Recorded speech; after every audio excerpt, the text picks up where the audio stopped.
여러분 안녕하세요. 자, 오늘은 지난 시간 뒤를 이어서 이번엔 이제 비잔티움 제국의 발전과 관련된 내용에 대해서 이야기를 하도록 하겠습니다. 이 비잔틴 제국이라고 하는 건 나라는요, 또 다른 이 제국을 칭하는 명칭이 있어요. 그것은 바로 뭐냐면 동로마 제국이라고 하는 나라입니다.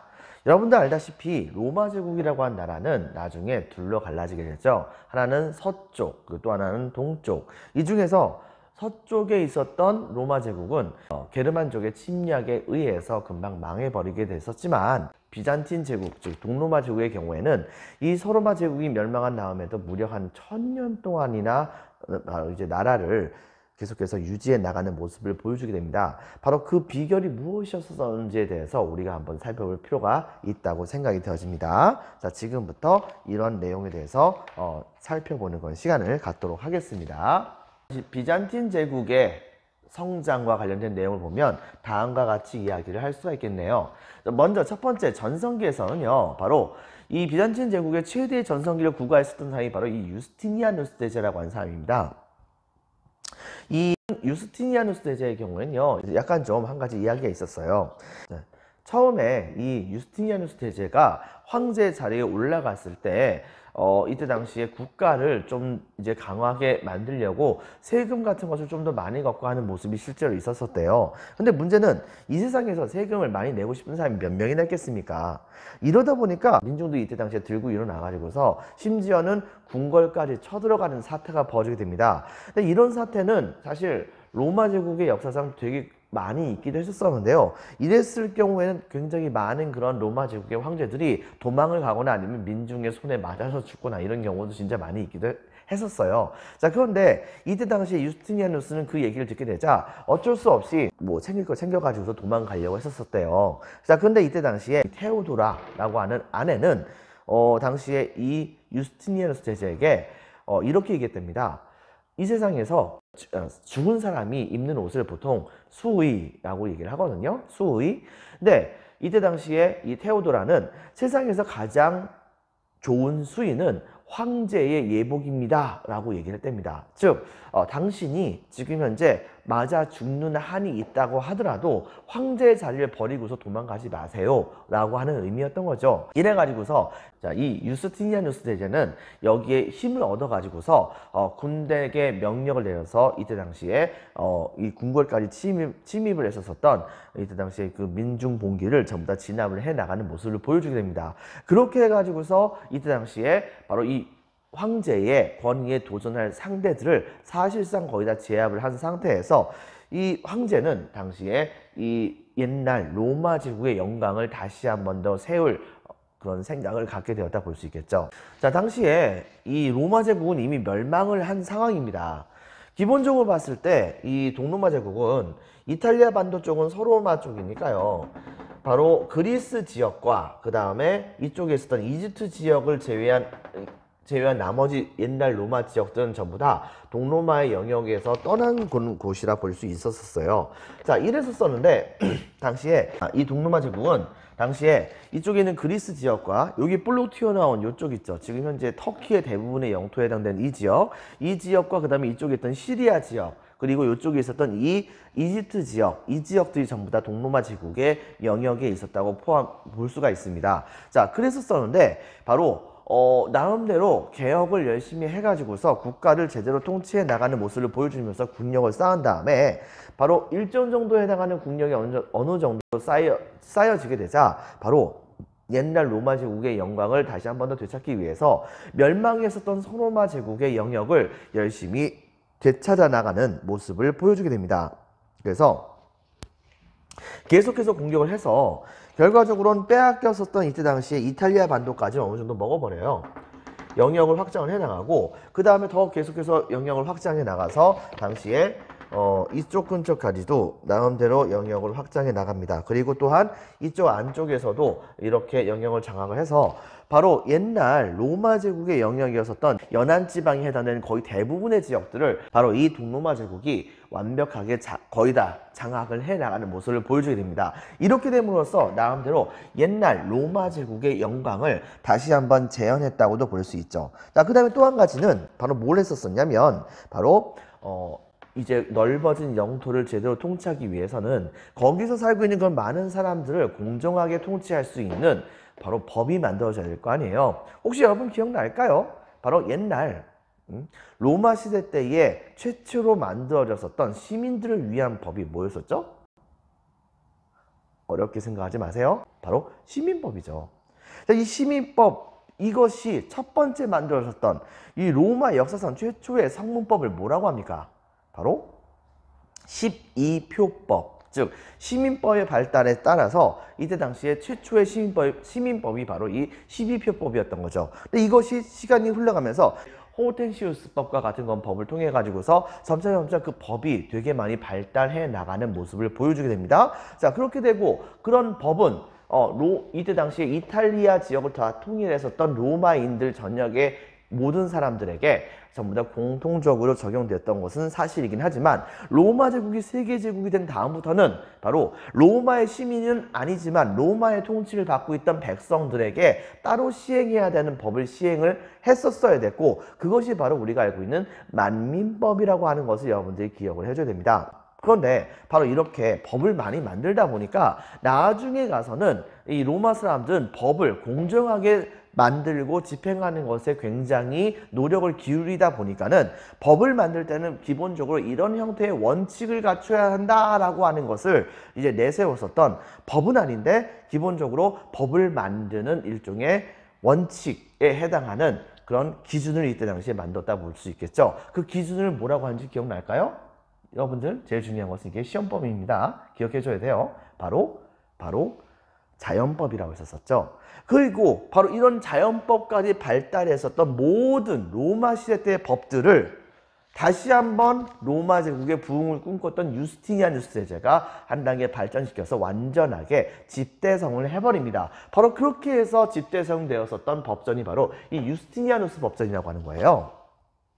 그래서 이때 당시 이 유스티니아누스 법전 같은 경우에는 다른 말로는 또 이제 뭐라고도 부르냐면 로마법 대전이라고도 불리기도 한다는 것을 여러분 기억을 해주기 바랍니다. 그리고 당시에 바로 이 유스티니아누스 제자는 자기가 이제 믿고 있는 종교가 크리스트교다 보니까 당시에 이 콘스탄티노폴리스 안에다가 바로 하늘에 계신 그분을 모시기 위한 거대한 성당을 만들게 됩니다. 바로 성소피아 성당이라고 하는 성당이 이때 당시에 건축이 되게 되는데, 지금 현재 이것은 터키의 이스탄불이라고 하는 도시에 지금까지도 남아있는 모습을 보여주고 있습니다.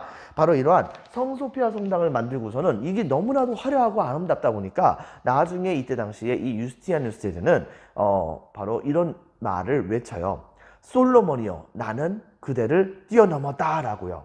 자, 어쨌든 간에 이렇게 해가지고서 성소피아 성당이 만들어지고, 당시에 동방과 서방은 이제 교역을 되게 많이 하게 됐었는데, 서쪽 지역으로 바로 동방, 즉 중국 지역에 있었던 여러 가지 동방 물산들이 이쪽으로 이제 넘어오게 돼가지고서 팔리게 되는 모습을 보여주게 됩니다. 근데 제일 중요한 것은 서쪽 지역으로 건너가려고 한다면 바로 반드시 거쳐가야 되는 곳이 바로 어디냐? 바로 이쪽에 있었던 콘스탄티노폴리스라고 하는 이 동로마 제국의 수도였던 거예요.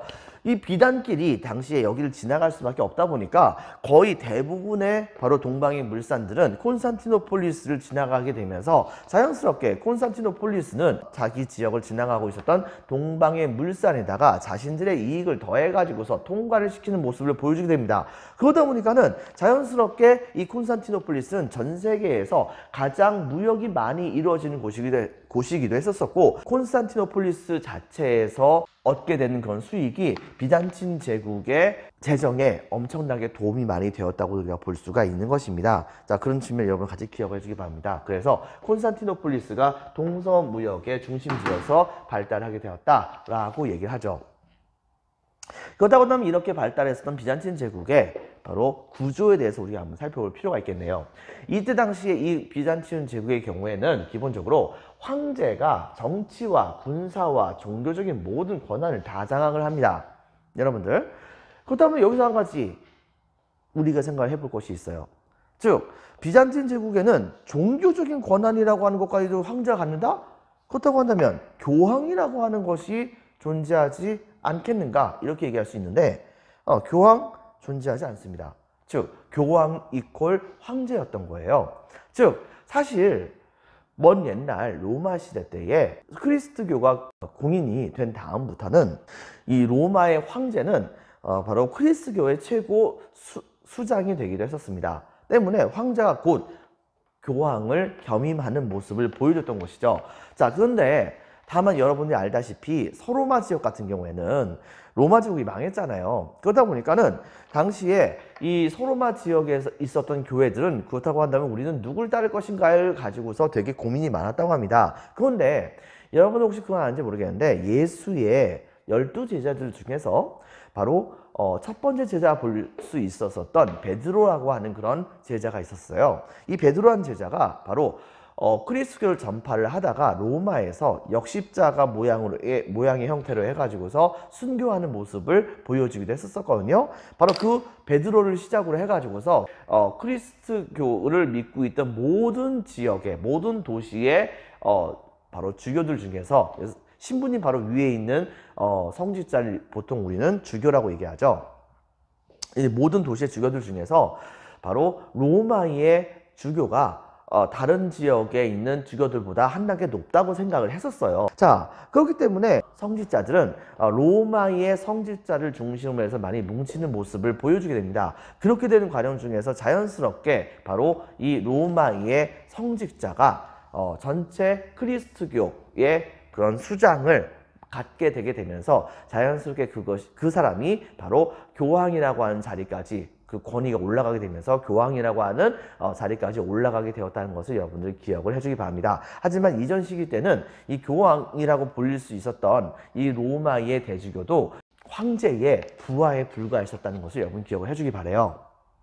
자, 어쨌든 간에 이때 당시에 이 비잔틴 제국의 경우에는 서로마가 아니잖아요. 그러다 보니까 국가가 계속해서 유지가 되다 보니까 로마 시대 때 전통을 계속해서 유지를 했던 것입니다. 때문에 바로 황제가 곧 교황이 됐었습니다. 그리고 이 로마는 여러분 혹시 기억날까 모르겠는데 로마 하면 딱 떠오르는 대표적인 문화의 특징을 얘기한다면 강력한 바로 실용적인 문화, 즉 건축과 도로망 뭐 이런 것들 만드는 것에 되게 이 로마의 문화가 발달했었던 것이죠. 법체계도 마찬가지입니다. 그리고 사람들이 살게 하는 데에 필요한 여러 가지 인프라 같은 걸 갖추는 것에 대해서 굉장히 발달했던 것이 당연합니다. 그러다 보니까 국가를 다스리는 것에 대해서 굉장히 관심이 많다 보니까 자연스럽게 바로 황제를 보좌하는 이 관료 체제 자체가 굉장히 강력합니다. 굉장히 세밀하고 꼼꼼해요. 비용은 많이 들지만요.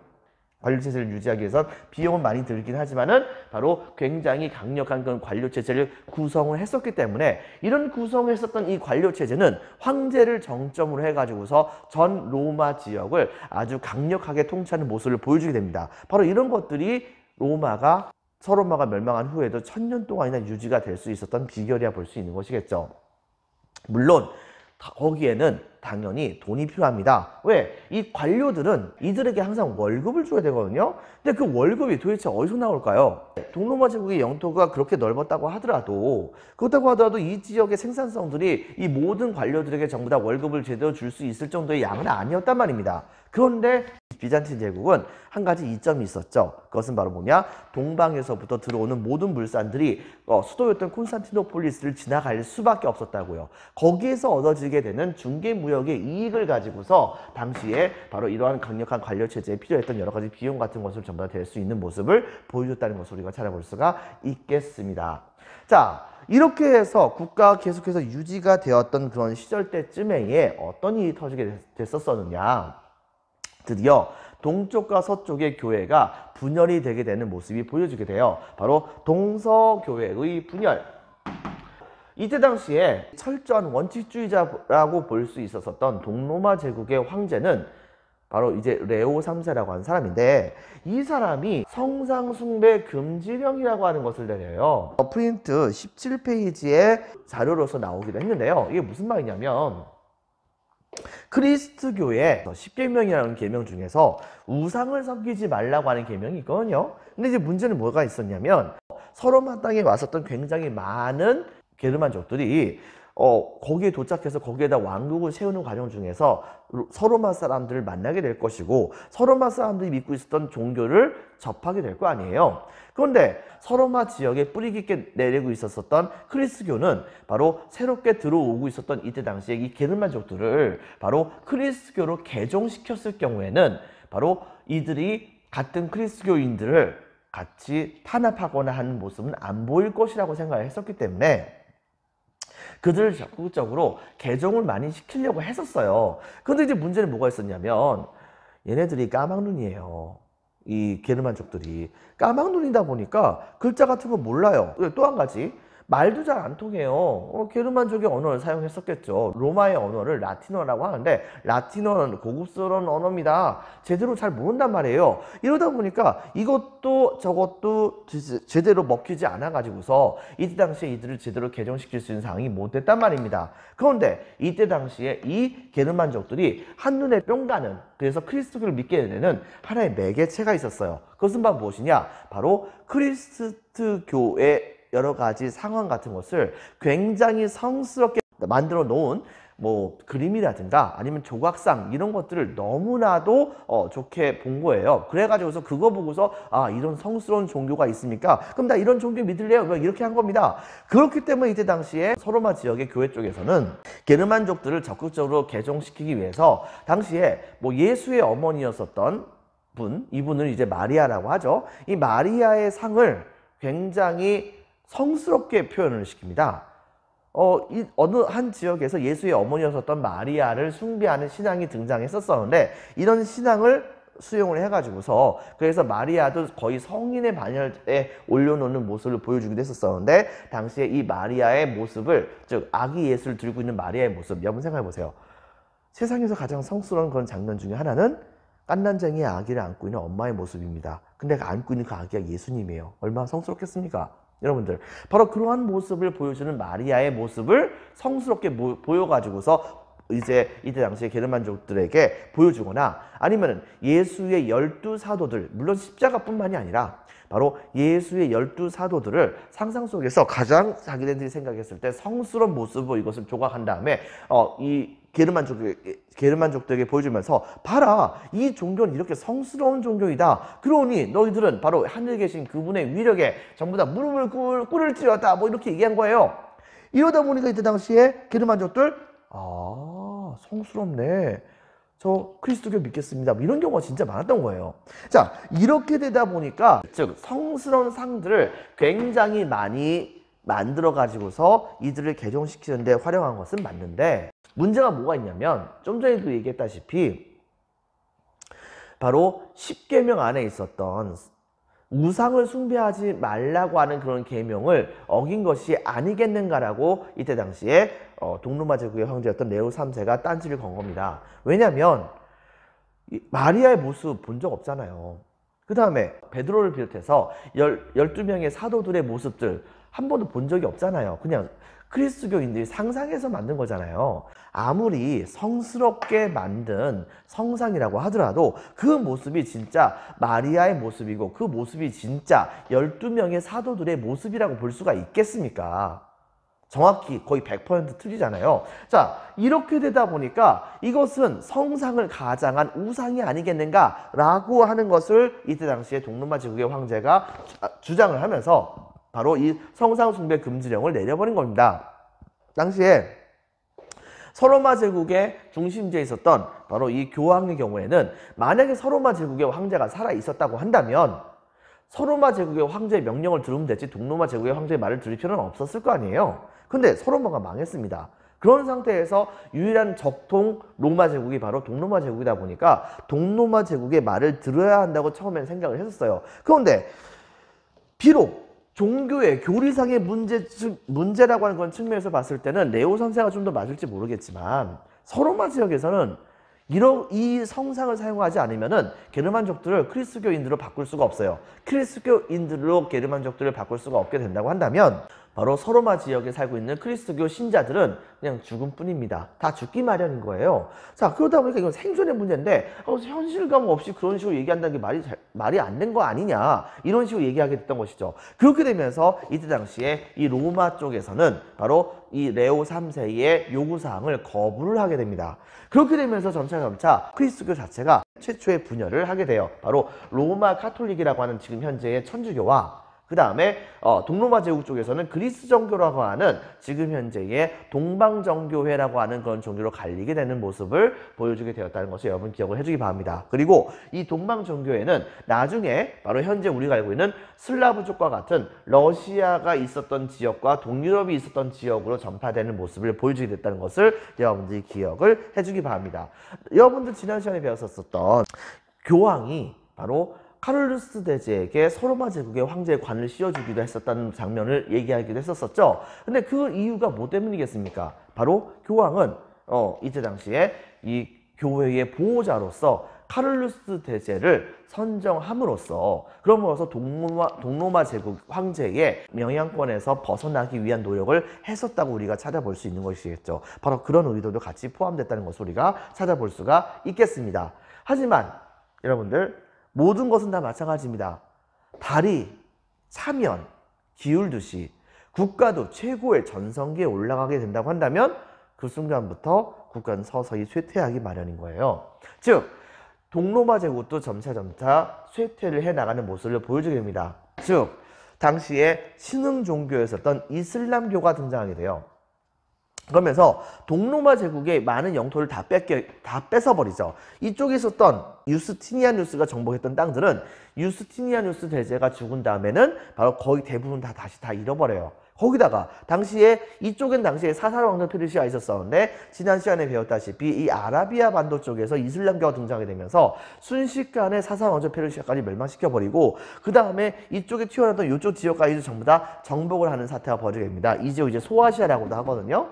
이 소아시아라고 하는 지역을 전부 다 정복을 해버리게 되면서 이때 당시 이슬람의 군대는 바로 노도와 같이 콘스탄티노폴리스를 향해서 달려가게 됩니다. 이런 상황인데 근데 그때 당시에 하마터면 멸망의 비운을 당할 뻔했었던 바로 이 비잔티움 제국. 하지만 이때 당시에 바로 아마도 석유인 것 같습니다. 석유와 여러 가지 화합물 같은 것들을 활용해 가지고서 그래서 바다를 건너서 콘스탄티노폴리스로 다가오고 있었던 이슬람의 전사들을 일종의 화염방사기 비슷한 걸로 전부 다 싹 다 불태워버려요.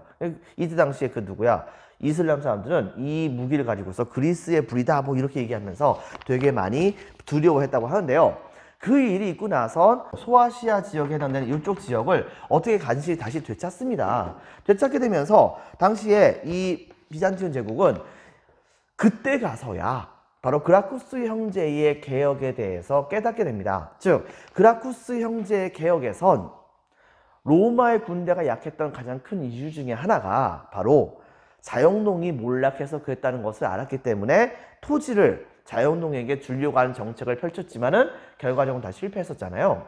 그 뒤를 이어서 등장했었던 황제 제도도 로마의 백성들을 직접적으로 식량 같은 걸 사가지고서 먹여주면서 살려주긴 했는데 문제는 그들이 제대로 사람 구실을 할 수 있도록 땅이라든가 이런 것을 주면서 생산적인 인구로서 만들려고 하는 모습을 보여주지 않게 되면서 로마의 자영농이라든가 시민계층들은 거의 내팽개쳐지다시피 했었던 것입니다. 하지만 나라가 위기에 빠진 상태에서 당시에 이 시민계층들은 바로 국가를 지킬 수 있는 강력한 군사적인 자원이라 볼 수 있겠죠. 그렇기 때문에 그 시민계층이 있어야지, 자영농 계층이 있어야지 나라가 유지될 수 있을 거라 생각했었던 이때 당시에 로마의 황제는 이른바 군관구제라고 하는 제도를 실시해 가지고서 당나시아 때 균전제와 비슷하게 비잔티움 제국의 백성들에게 토지를 공짜로 줍니다. 바로 그것에 대한 대가로서 군대를 가게 하는 제도를 실시하게 돼요. 이렇게 하게 됨으로써 나름대로 일정 정도 이상에 해당되는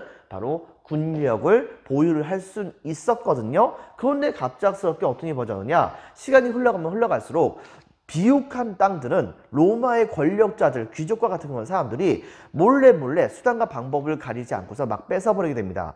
그렇게 되다 보니까 원래 그 땅을 일궈서 써야 됐었던 일반적인 자영농민들은 그 땅을 잃어버리고 빈민으로 전락하게 되면서, 여러분 생각해 보세요. 노숙자가 되신 분들이 군대 가는 거 거의 본 적 없잖아요. 여러분들. 자, 이렇게 되다 보니까 결과적으로 어떤 일이 벌어지게 됐었느냐. 대토지 소유자가 증가하게 되면서 스스로 농사해서 먹고 살 수 있는 자영농 계층에 해당되는 사람들이 점차 그 숫자가 많이 줄어들게 됩니다. 올라가게 됐던 것이죠. 바로 이 자영농이 군대를 갔던 것인데, 자영농의 숫자가 줄다 보니까 자연스럽게 군사의 숫자가 줄게 되면서 군사력도 같이 약화되는 문제가 있던 것입니다. 그리고 이 일이 있은 지 얼마 지나지 않아서 계속해서 이슬람 세력이 막 쳐들어와요. 그러다 보니까 이 이슬람 세력을 막다가 결과적으로 어떻게 벌어졌느냐. 여러분 혹시 기억날까요? 바로 예수가 태어났었던 동네, 거기가 바로 예루살렘이라고 하는 곳이죠. 그래도 그리스도교 국가였기 때문에 비잔틴 제국은 예루살렘만큼은 웬만하면 놓치지 않으려고 했었어요. 하지만 이때 당시에 이 동방 지역에서 들고 일어났었던 이 이슬람의 공격을 받아가지고서 그만 예루살렘 지역을 이 비잔틴 제국이 잃어버리게 되는 사태가 벌어지게 됩니다. 그러자 이번에는 새롭게 왕조를 바꿔가지고서 황제의 자리에 올라가게 됐었던 이때 당시에 알렉시우스 꼼네누스라고 하는 황제가 있어요. 이름이 알렉시우스 꼼네누스예요. 이 알렉시우스 꼼네누스라고 하는 황제가 당시에 이 로마의 교황을 찾아갑니다. 그래가지고 교황에게 이번에 성지를 잃어버리긴 했는데 내가 이번에 새롭게 황제가 됐잖소. 그러니까 교황이시여 날 좀 도와주시오. 그렇다고 한다면 이제 암암리에 모종의 거래가 있었던 것 같아요. 즉 교황에게 당신이 날 만약에 도와주게 된다고 한다면 나는 우리나라의 종교를 천주교 방식으로, 즉 로마 카톨릭 방식으로 바꾸겠어, 뭐 이런 식의 약속이 있었던 것 같습니다. 그러다 보니까 이때 당시에 로마 교황청 쪽에서는 얼씨구나 하고서 이 전 유럽에 자기의 영향력 하에 있었던 모든 왕들에게 이야기를 해가지고 이 왕들이 벌떼와 같이 바로 이 이슬람 세력을 내쫓고 성지를 되찾자라고 하는 운동을 벌이게 됩니다. 이 운동이 그 이름도 유명한 십자군 전쟁이에요. 근데 웃긴 것은 뭐냐? 십자군 전쟁이 일어났을 때, 그런데 그 중에서 4차 십자군의 경우에는 이슬람을 공격하러 간 게 아니라 비잔티움 제국을 공격을 해버려요.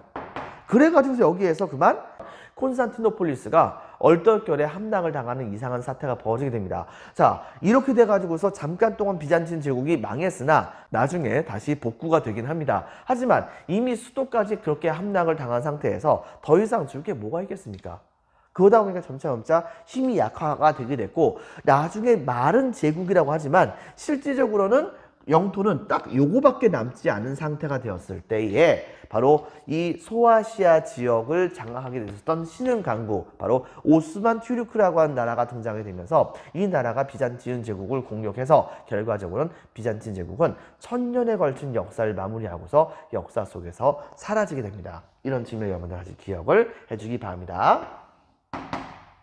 자, 이번엔 문화적인 측면을 보도록 하겠습니다. 이 비잔틴 제국의 문화에서는 다음과 같은 특징이 있다는 것을 여러분 기억해 주세요. 기본적으로 비잔틴 제국은 동로마 제국입니다. 그리고 동로마 제국이기는 한데 로마가 없어요. 로마 제국에. 대신에 어디를 장악했냐면은 그리스를 장악했습니다. 여기가 그리스죠. 당연히 그러다 보니까 고대 그리스의 문화와 로마의 문화가 전부 다 이 동로마 제국에 있었던 것입니다. 여러분들, 거기다 플러스 바로 그리스 정교라고 하는 그들만의 종교가 이들의 특징이었다 볼 수 있는 것이에요. 자, 그렇게 되다 보니까 이 비잔틴 제국의 가장 큰 특징은 고대 그리스 로마의 문화와 그리스 정교의 문화가 같이 짬뽕이 되어 있는 그런 형태로 만들어진 비잔티움 문화라고 한다는 것을 여러분 기억을 해주기 바랍니다. 자, 그 다음에 두 번째는 이제 뭐가 있냐면 바로 문화라고 하는 측면이 있어요. 이 문화라고 하는 측면에서는 이 시대 때에 발달했던 대표적인 업적이 바로 이 유스티니아누스 법전이라고 하는 것입니다. 이게 왜 중요하냐면, 아니 여러분들 중에서는 이렇게 얘기할 수도 있어요. 아니 선생님, 우리가 지금 한국에 살고 있는데 지구 반대편 쪽에 있는 이 로마 제국의, 그것도 먼 옛날에 있었던 로마 제국의 법을 왜 배워야 합니까? 이렇게 얘기할 수도 있어요. 그런데 여러분들 바로 알고 보면요, 이 법은 우리하고 되게 밀접한 관계가 있습니다. 이때 당시 이 법은 로마 시대 때 발전했던 이 법이 시간이 흘러가면서 이 유스티니아누스 법전으로 종합이 되고, 그 법의 전통은 나중에 유럽으로 전파가 됩니다. 그리고 유럽으로 전파돼 가지고서 각국에서 시행이 되다가 교회법과 그다음 유럽의 각각의 법으로 시행이 되다가 이것이 나중에 근대 시대로 들어오게 되면서 나폴레옹이 이 지역에 있는 모든 법들을 전부 다 통합하면서 모든 국가대에 있는 모든 백성들에게 적용시킬 수 있는 법을 만들게 되면서 이른바 나폴레옹 법전으로 이것을 다시 한번 종합하는 모습을 보여주게 돼요. 그리고 이 나폴레옹 법전의 그런 내용들과 그 다음에 원칙들이 바로 현대에 있는 대부분의 국가들이 갖고 있는 그런 법의 근간이 된다 볼 수 있습니다. 때문에 우리나라의 법도 바로 그 연원을 따져본다고 한다면 이 로마의 법이 꽤 많이 영향이 있었다고 우리가 볼 수 있는 거예요. 그러다 보니까 우리는 바로 이 유스티니아누스 법전이라고 하는 것을 알 필요가 있는 것이겠죠. 그러므로 여기 보다시피 로마법을 집대성했다는 점을 여러분 같이 기억해 주시고요. 사실은 이 지역이 그리스 지역이다 보니까 당연히 이 지역에서 많은 사람들이 썼었던 언어는 그리스어입니다. 하지만 유스티니아누스 대제까지는 황제는 기본적으로 원래 로마 제국의 언어는 라틴어거든요. 그러다 보니까 라틴어를 썼었어요. 그런데 유스티니아누스 대제가 죽은 다음부터는 본격적으로 황제들조차도 이제는 그리스인들로 채워지다 보니까 그리스의 언어를 사용하게 됩니다. 그러면서 이 그리스 언어가 바로 그리스어가 이 비잔틴 제국의 공용어로 정착을 하게 되었던 것이고요. 그리고 이 지역 자체가 그리스다 보니까 옛날 고대 그리스의 여러 가지 문화와 철학과 이런 것들을 전부 다 다시 한번 더 파내가지고서 연구하는 모습을 보여주게 되면서 그리스 고전이 발달하게 되는 모습이 보여주게 됐던 것입니다. 그리고 바로 이 비잔틴 제국이 멸망을 했을 때 굉장히 많은 그런 비잔틴 제국의 학자들이 자국에서 갖고 있었던 많은 그리스 고전들을 바로 비잔틴 제국에서 탈출해서 같은 크리스교 계통에 해당됐었던 나라였었던 이탈리아 지역으로 넘어갑니다. 넘어가가지고서 서유럽 지역엔 거의 없었었던 이 그리스의 여러 가지 철학 작품이라든가 문학 작품 같은 것을 많이 전달해 주다 보니까 여기에 깜짝 놀랐었던 이 이탈리아 지역의 지식인들이 고대 로마와 그리스의 문화를 본받자라고 하면서 다시 한번 옛날로 돌아가자고 하는 운동인 이탈리아 지역에서의 르네상스에 엄청나게 커다란 영향을 주게 됐던 것이에요. 그리고 바로 그 르네상스를 시작으로 해가지고서 바로 유럽은 본격적인 근대 시대로 들어갔다 볼 수 있겠죠. 이런 측면을 여러분 같이 기억을 해주기 바랍니다.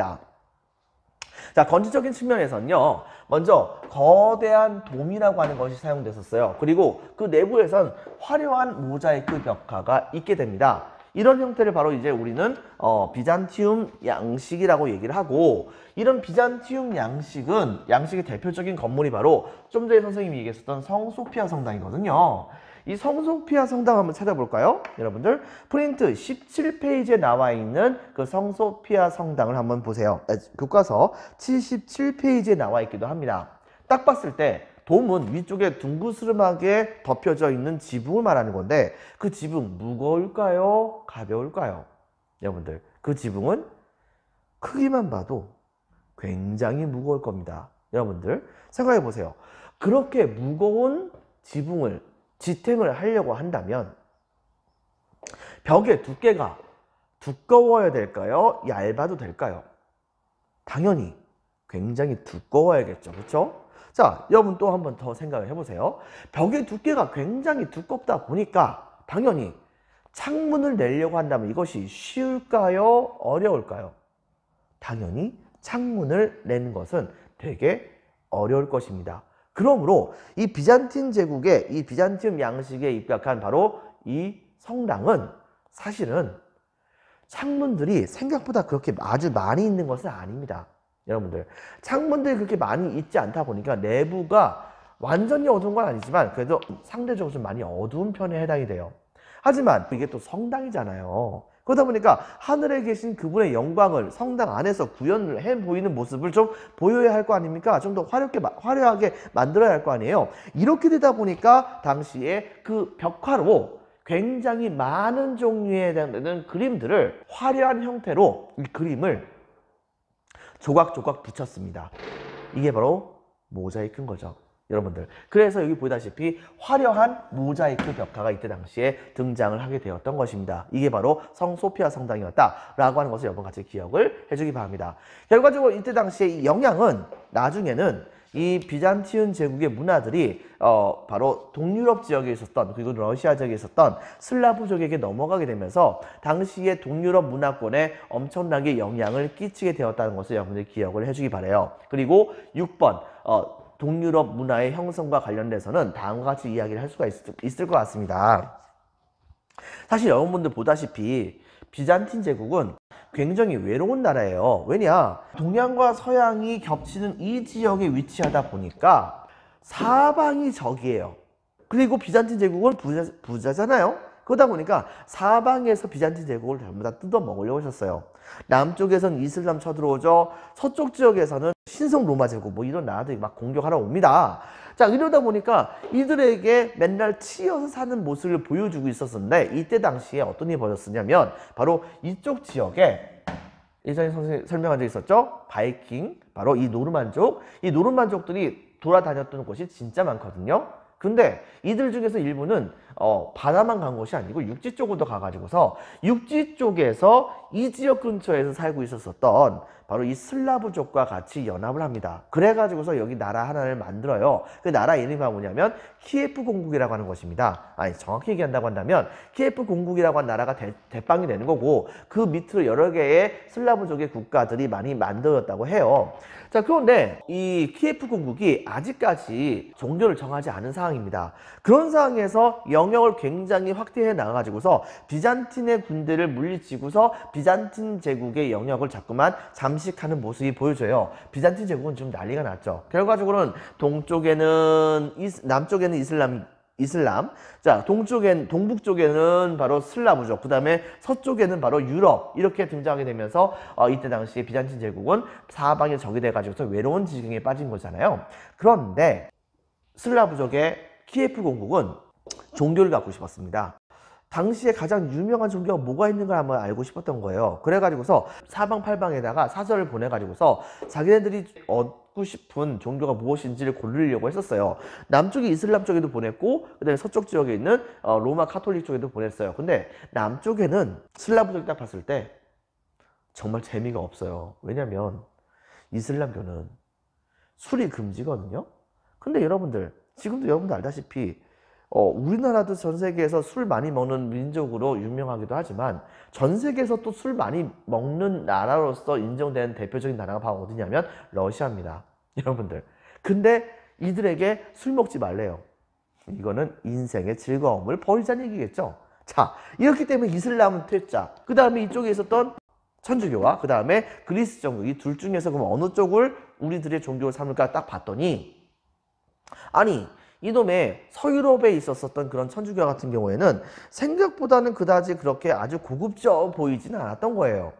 왜냐? 다 파괴됐으니까, 게르만족 때문에. 그런데 옛날서부터 로마 시대 때부터 그 화려함을 더해서 엄청나게 찬란한 모습을 보였었던 동로마 제국의 수도 콘스탄티노폴리스로 바로 사절단이 도착하는 그 순간 그 사절단은 눈이 다 뒤집혀 버립니다.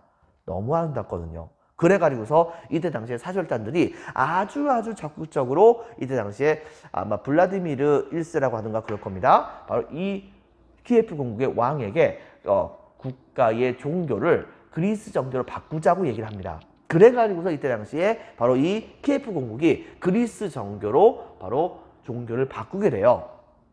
자, 그렇게 되면서 슬라브족이 동유럽에 정착했지만 노르만족과 함께 키예프 공국을 건국했다. 그러면서 그때부터 본격적으로 비잔틴 제국이 엄청나게 영향을 끼치게 됩니다. 즉, 그리스 정교를 열심히 전파했었죠. 근데 문제가 있습니다. 그리스 정교를 딱 전파를 하려고 봤더니 슬라브족 자체가 까막눈이에요. 글자 같은 거 잘 몰라요. 이러다 보니까 이것을 한번 얘기해주고 그들 그 가르침을 글자로 알려줘가지고서 이 사람들에게 계속해서 이제 그리스 정교를 믿으세요 뭐 이렇게 얘기를 하고 싶은데 남길 글자가 없으니까 얼마나 답답하겠습니까? 제일 중요한 것은 바로 이 비잔틴 제국의 처지입니다. 바로 슬라브족이 지금 현재 그리스 정교를 믿게 됨으로써 자연스럽게 같은 종교를 믿게 된 국가다 보니까 사이가 친해져 가지고서 이 비잔틴 제국의 입장에서는 좀 숨통이 튄 상황이었어요. 자, 그렇긴 한데 이때 당시에 바로 이 지배계층은 그리스 정교를 믿고 있지만 일반 백성들의 경우에는 그리스 정교고 나발이고 다 필요 없이 그냥 민간 신앙 같은 거 믿고 있었단 말이에요. 이들 중에서 하나가 또 쿠데타를 일으켜가지고서 바로 그리스 정교를 믿고 있는 지배계층을 밀어내고 지네들이 바로 권력을 잡게 된다고 한다면 그 순간부터 바로 이 비잔틴 제국은 또 이 잘못하면은 키예프 공국을 비롯한 슬라브족 전체를 적으로 돌려야 되니까는 이것 때문에 그 부담감이 엄청나게 심했단 말입니다. 때문에 이때 당시 비잔틴 제국은 거의 필사적으로 이 슬라브족들을 자기 편으로 끌어들이려고 했었어요. 그런데 문제는 뭐냐? 글자를 모르니까 어떡합니까? 그래가지고서 비잔틴 제국은 결단을 내립니다. 비잔틴 제국의 키릴이라고 불렸었던 수도사 형제가 바로 슬라브족의 세종대왕이 되기로 마음먹은 거예요. 즉 문자를 만들어줍니다. 이때 당시에 만들어졌었던 그 문자가 바로 뭐냐면 키릴 문자라고 합니다. 이 키릴 문자가 바로 지금 현재 러시아어의 선조격에 해당된다라고 우리가 찾아볼 수 있겠죠. 그리고 동유럽 슬라브족의 그런 대부분의 민족들이 크리스교를 믿게 되게 되자 자연스럽게 동방 지역에 있었던 바로 이 비잔틴 제국의 건축 양식을 수용을 하게 되면서 지금까지 오게 되었다고 볼 수가 있겠습니다. 계속해서 이제 본격적으로 학습지를 채우도록 하겠습니다. 2번 비잔틴 제국 프린트 16페이지입니다. 교과서는 76페이지고요. 자, 1번 비잔틴 제국의 성장에서 동유럽 문화의 형성 별표 2개. 자, 전성기에선 동그라미 1번. 자, 유스티니아누스 대제. 자, 이 시대 때에 옛 로마 제국의 영토의 대부분을 회복합니다. 동그라미 1번. 옛 로마 제국의 영토 대부분 회복. 동그라미 2번. 유스티니아누스 법전을 편찬합니다. 동그라미 2번. 유스티니아누스 법전 편찬. 동그라미 3번. 성 소피아 성당 건설. 그리고 동그라미 4번. 콘스탄티노폴리스가 동서무역의 중심지가 되었다. 전성기의 그런 모습을 여러분 반드시 기억해 줘야 됩니다. 그때 왕이 누구라고 했었죠? 바로 유스티니아누스 대제라고요. 자, 그 다음에 프린트 17페이지 보면 자, 별표 하나. 비잔틴 제국의 정치적 특징에선 동그라미 1번. 황제가 정치적, 군사적, 종교적 권한을 장악합니다. 바로 이런 형태를 일컬어서 황제가 곧 교황이다. 즉 황제 교황주의라고 얘기를 합니다. 빈칸에 적혔습니다. 황제 교황주의. 동그라미 2번. 황제를 보좌하는 강력한 관료 체제를 정비하게 됩니다. 동그라미 3번. 수도 콘스탄티노폴리스의 상공업 발달이 전 세계 최대였다고 합니다. 빈칸에 적혔습니다. 콘스탄티노폴리스. 그 다음에 동그라미 3번 별표 2개. 동서교회의 분열에서는 레오 3세의 빈칸에 적혔습니다. 성상숭배 금지령. 성상숭배 금지령. 이것을 교황이 거부했었다라는 걸 기억해 주고요. 동그라미 1번. 바로 이것으로 인해서 로마의 가톨릭교와 그 다음에 그리스 정교로 분열되었고, 동그라미 2번. 그리스 정교는 향후 슬라브족에게 영향을 주게 되었다라고 하는 걸 기억해 주기 바랍니다. 자, 그 다음에 또 한 가지 보겠습니다. 별표 하나. 이 비잔틴 제국의 멸망과 관련해서 동그라미 1번. 11세기 대토지 소유자의 증가로 자영농. 이 자영농이 몰락하고 군사력이 약화됩니다. 동그라미 2번. 이슬람의 침략. 그 다음에 동그라미 3번. 십제군에게 일시적으로 수도를 함락당하기도 했었습니다. 나중에는 회복되기도 했었지만 최종적으로는 빈칸에 적혔습니다. 오스만 제국에게 멸망을 당하게 됩니다. 자, 문화에서는 특징 동그라미 1번. 고대 그리스 로마 문화. 동그라미 2번. 그리스 정교를 합친 독자적인 문화가 형성이 있게 됩니다. 이 문화를 전부 다 뭐라고 한다고 했었죠? 바로 비잔티움 문화라고 얘기를 합니다. 자, 동그라미 다시 한번 문화에서는요. 자, 동그라미 1번. 로마법을 집대성한 빈칸에 적혔습니다. 유스티니아누스 법전. 다른 말로는 로마법 대전이라고도 한다는 거 기억해 주고요. 동그라미 2번. 그리스어를 공용어로 사용합니다. 그리고 동그라미 3번. 그리스 고전을 연구했었죠. 자, 이후 이 빈칸에 적겠습니다. 이탈리아 르네상스에 큰 영향을 주었다라고 하는 걸 기억해 주기 바랍니다. 자, 다음 줄에는 건축입니다. 건축 별표 하나. 동그라미 1번. 거대한 돔. 이 돔과 동그라미 2번. 내부 화려한 모자이크. 자, 모자이크 벽화를 특징으로 하는 박스 치겠습니다. 비잔티움 양식. 비잔티움 양식 박스. 다음 줄에 빈칸 해줬겠습니다. 성 소피아 성당. 이때 당시에 만들어졌던 대표적인 비잔티움 양식에 해당되는 성 소피아 성당입니다. 이후 러시아 등 슬라브족에 영향을 주었다. 자, 그다음 6번. 동유럽 문화의 형성에서는요. 동그라미 1번. 유럽 동북부에 빈칸 해줬겠습니다.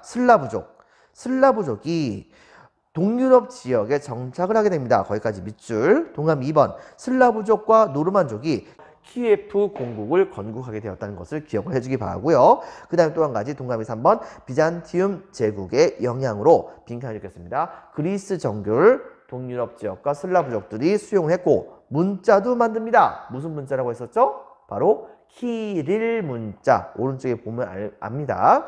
그 다음에 세 번째, 바로 건축 양식, 비잔티움 양식 같은 것에 수용에 커다란 영향을 끼치게 되었다라고 하는 것을 여러분들이 기억을 해주기 바랍니다. 자, 여러분들 수고 많으셨습니다. 오늘은 여기까지 할게요. 감사합니다.